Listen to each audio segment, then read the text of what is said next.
ప్రముఖ choreographer Johnny master arrest పై BJP నేత Goshamahal MLA Raja Singh కీలక వ్యాఖ్యలు చేశారు. దొంగలకు, రౌడీలకు, హంతకులకు ఇచ్చే ట్రీట్మెంట్ ని ఆయనకి ఇవ్వాలన్నారు. మహిళలపై లైంగిక దాడికి పాల్పడ్డ ఇలాంటి వ్యక్తిని సినీ పరిశ్రమ నుండి బహిష్కరించాలని టాలీవుడ్ కు సూచించారు. తన వద్ద అసిస్టెంట్ గా ఉన్న యువతిని మతం మార్చుకోమని చెప్పి జానీ మాస్టర్ హింసించారని ఆరోపించారు.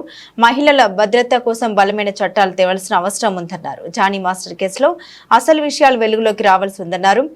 జానీ మాస్టర్ ఎంతమందిని ఇబ్బందులు పెట్టారు, ఎంతమంది పట్ల లవ్ జిహాద్ ప్రయోగించారో తెలియాల్సి ఉందన్నారు.